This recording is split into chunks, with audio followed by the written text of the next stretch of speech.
Hello everyone, আমার চ্যানেলে নতুন আরেকটা ব্লগে তোমাদের সকলকে স্বাগত জানাই। আজ আমি যে ভিডিওটা তোমাদের সাথে শেয়ার করতে যাচ্ছি সেটা হলো ইভানের আগের বছরের ফার্স্ট বার্থডে।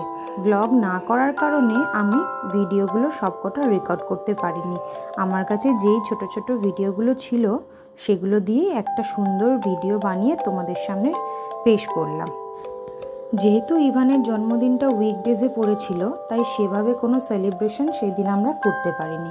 আর তাছাড়া ইভানের পাপারও কাজে বেরোনো ছিল, তাই আমরা ঠিক করেছিলাম পায়েস রান্না করে আমাদের গোপালকে ভোগ দেব, আর প্রসাদ হিসাবে ইভানকে সেটা খাওয়িয়ে দিনটা শুরু করব।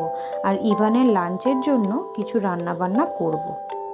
সকাল থেকে উঠে মোটামুটি টুকটাক রান্নাবান্না করে নিয়ে তারপর ইভানকে ঘুম থেকে তুলে স্নান ধান করিয়ে, যদিও ইভানকে আগে আমি ওর খাবারটা খাইয়ে দিয়েছিলাম, জানতাম যে ইভানকে যতই খাবার দাবারগুলো সাজিয়ে দিই ও তো অনেকটাই ছোট আর দাঁতগুলোও সেভাবে ওঠেনি, তাই সে পুরো ভাতটা খেতে পারবে না বা কোনোটাই হয়তো সে ভালোভাবে খেতে পারবে না।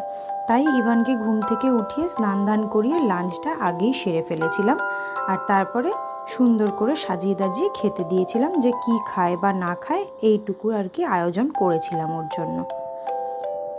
প্রথম জন্মদিন কিছু যদি না করি তাহলে তো নিজেদের মনেও ভালো লাগে না, তাই টুকটাক রান্না বান্না করে ইভানকে খেতে দিয়েছিলাম। আর আমরা ঠিক করেছিলাম যে রবিবার দেখে খুব ঘনিষ্ঠ মানুষজনদেরকে ডেকে এই দিনটা আমরা উদযাপন করব। তাই সেই দিন শুধুমাত্র ঘরের মানুষজনগুলোই ইভানকে আশীর্বাদ করে দিনটা শুরু করেছিলাম।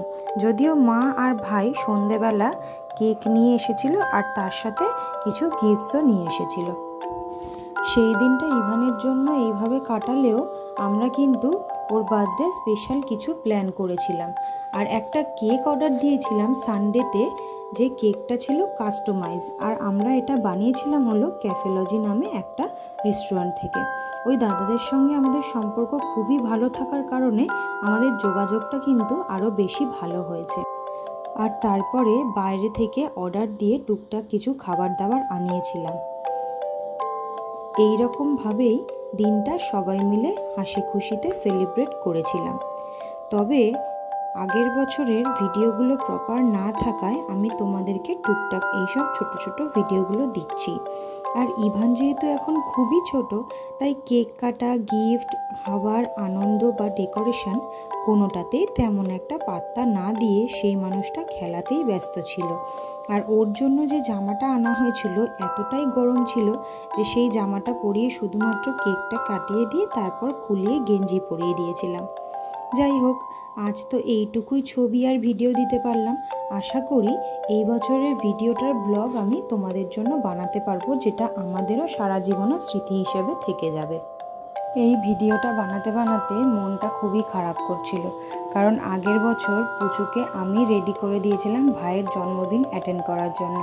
ও না খুব সাজতে গুজতে ভালোবাসে, তোমাদের আগেই বলেছি।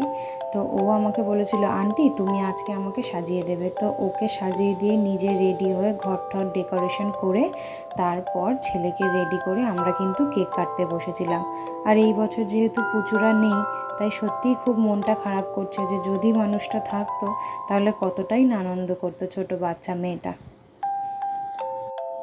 আজকের ভিডিওটা কীরকম লাগলো তোমরা কিন্তু অবশ্যই জানাতে ভুলো না। আর তোমরা যদি আমার চ্যানেলটা আজকে নতুন দেখে থাকো তবে আমার চ্যানেলটা তোমরা সাবস্ক্রাইব করে দিও। আর যদি এই ভিডিওটা ভালো লেগে থাকে তাহলে একটা লাইক করে দিও। আর ফেসবুক থেকে যদি আমাকে তোমরা দেখে থাকো তাহলে চ্যানেলটা ফলো করে দিও। Thank you. শুভরাত্রি।